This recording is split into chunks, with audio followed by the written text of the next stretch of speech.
Hello दोस्तों, last के topic में हमने किया था स्पेसिफिक हीट ऑफ सॉलिड। अब हम देखेंगे कि classical theory of lattice specific heat क्या होता है। उसको हम डुलोंग-पेटिट्स लॉ भी बोलते हैं।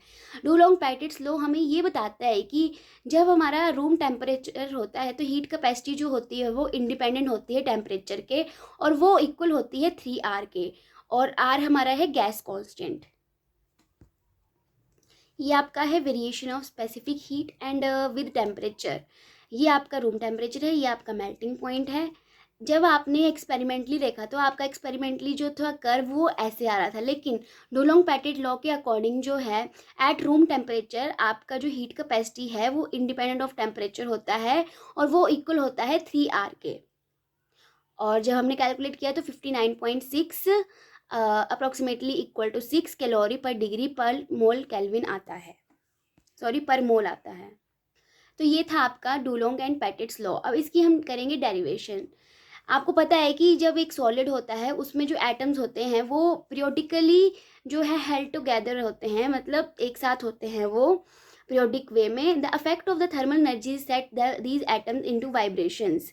जब हम उस पर हीट अप्लाई करते हैं, हीट एनर्जी देते हैं, तो एटम्स जो होते हैं वो अपनी मीन पोजीशन पे as a harmonic oscillator vibrate करना शुरू कर देते हैं। The classical theory assumes that each atom is a 3 dimensional harmonic oscillator which vibrates independently of all other atoms in a solid.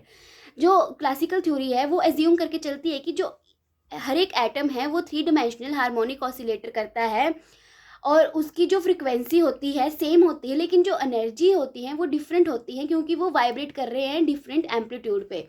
हमें क्या पता कौन सा जो है एटम जो है कैसे कितने एम्पलीट्यूड के साथ, वो अलग अलग एम्पलीट्यूड के साथ वाइब्रेट कर सकते हैं। यही मैंने आगे लिखा है कि independently of all other atoms in the solid, the atoms vibrate with same frequency, but their energies are different as they vibrate with different amplitudes. अब हम कंसीडर करेंगे कि energy of a 3 dimensional harmonic oscillator of mass m and angular frequency omega naught. अब energy कैसे निकालेंगे? Energy क्या होती है? Kinetic energy plus potential energy. Kinetic energy का आपने फॉर्मूला पढ़ा है, kinetic energy is equals to half mv²। यहाँ पे भी m से डिवाइड कर देंगे, यहाँ से m से मल्टीप्लाई कर देंगे, तो ये क्या आ जाएगा 1/2m और mv² का होल स्क्वायर। तो मोमेंटम का फॉर्मूला होता है mv, तो ये आ जाएगा p²/2m। यहाँ पे मैंने लिखा है ना p²/2m। और सिमिलरली जो आपके पास काइनेटिक एनर्जी होती है, सॉरी पोटेंशियल एनर्जी होती है, वो होती है हाफ kx²। k आपके पास जो होता है स्प्रिंग कांस्टेंट होता है, और x जो होता है वो डिस्प्लेसमेंट होता है about its mean position, sorry equilibrium position. So आपको पता है कि जो ओमेगा की वैल्यू होती है वो होती है k/√k/m होती है, स्क्वेयरिंग बोथ साइड, तो k/m आ गया, तो k की वैल्यू आ गई m ओमेगा नॉट स्क्वेयर, और यहाँ पे k की वैल्यू हम पुट कर देंगे तो हमारी पोटेंशियल एनर्जी आ जाएगी half m omega naught square और x², जहाँ पे p जो है मोमेंटम है और x है displacement from its equilibrium position. अब हम यहाँ पे लगाएंगे बोल्ट्जमैन डिस्ट्रीब्यूशन लॉ। उससे जो है हम एवरेज एनर्जी निकालेंगे ईच हार्मोनिक ऑसिलेटर की। वो आएगी आपके पास, एवरेज एनर्जी आएगी integration of E exponential minus E over के टी, के हमारा बोल्ट्जमैन कांस्टेंट है, into D E exponential minus ई ओवर के टी डी ई। ये हमारी इक्वेशन नंबर 2 है, सॉरी मैंने यहाँ पे 3 लिख दिया है, यहाँ पे 2 है, ये इक्वेशन नंबर 1 है। अब पुटिंग इक्वेशन नंबर 1 इंटू, अब जो हमारे पास इक्वेशन नंबर 1 थी, क्या थी हमारी इक्वेशन नंबर 1? ई की वैल्यू यहाँ पे पुट कर देंगे, यहाँ पे और यहाँ पे, ओके।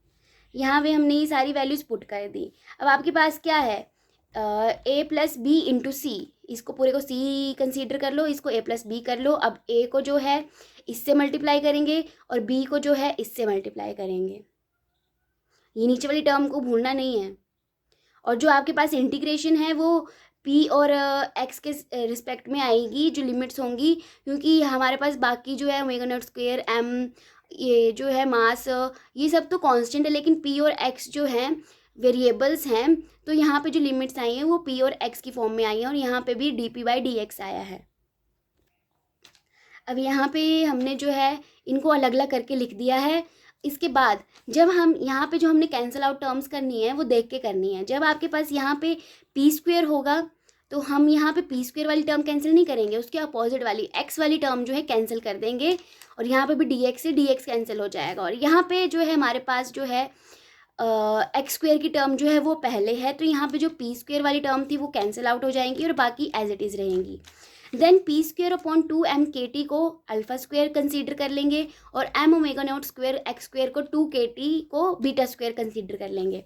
उसके बाद इक्वेशन नंबर 4 जो ये सारी है इसको जो है इस इक्वेशन में पुट कर देंगे तो हमारे पास kt बाहर आ जाएगा और जो लिमिट्स है वो -∞ टू +∞ आएगी, क्योंकि p और x की जो दोनों की जो लिमिट्स होती हैं वो -∞ टू +∞ होती हैं। उसके बाद हमने अल्फ़ा और बीटा की वैल्यूज़ पुट करी सिंपली, कोई हार्ड सॉल्विंग नहीं है यहाँ पे।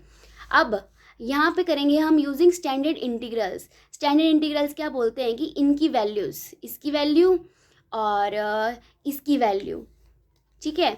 अल्फ़ा स्क्वायर वाले में याद रखना √π/2 और जिसमें अल्फ़ा स्क्वायर नहीं है उसमें √π। उसके बाद सिंपल सी कैलकुलेशन है, यहाँ पे हमने एवरेज वैल्यू ऑफ एनर्जी में इसकी वैल्यूज़ एक्सपोनेंशियल की वैल्यूज़ पुट कर दी हैं, तो हमारे पास आंसर आया है एवरेज एनर्जी का kt, के हमारे पास बोल्ट्जमैन कांस्टेंट है।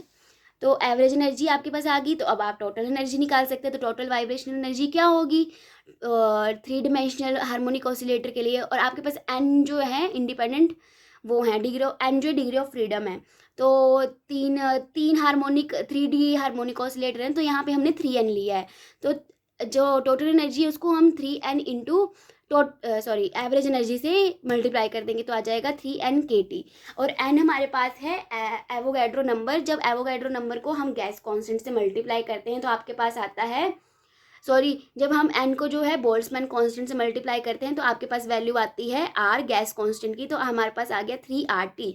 उसके बाद जब आपने स्पेसिफिक हीट पढ़ा था तो उसमें मैंने आपको इक्वेशन लिखवाई थी dE/dt एट कांस्टेंट वॉल्यूम। तो यहाँ पे हमारे पास E की वैल्यू आ गई है, हमने E की वैल्यू पुट कर दी 3RT। उसके बाद 3R जो है बाहर आ गया, T को जो है कांस्टेंट इसका 1 आ गया, तो 3R आ गई और इसकी वैल्यू आ गई 5.96 कैलोरी पर मोल पर केल्विन। ये थी आपकी Dulong and Petit's law. According to this law heat capacity of all solids should be constant. इस लॉ के अकॉर्डिंग जो है हीट कैपेसिटी जो है सॉलिड्स की वो 3R के बराबर ही होती है, लेकिन ये जो डुलोंग और पैटिट लॉ था वो लोअर टेम्परेचर के लिए फेल हो गया था। वो बता नहीं पाया था कि लो टेम्परेचर में जो है स्पेसिफिक हीट जो है 0 के इक्वल कैसे आती है। ये जो लिमिटेशन थी वो आगे जाके किसने सॉल्व करी थी, आइंस्टाइन ने, की क्वांटम थ्योरी ने। उसने जो अजम्पशन ली थी वो हम आगे स्टडी करेंगे। और उसके बाद आइंस्टाइन के बाद भी कुछ कमी रह गई थी तो वो डी वाई ने सॉल्व करी थी। Thank you, have a good day.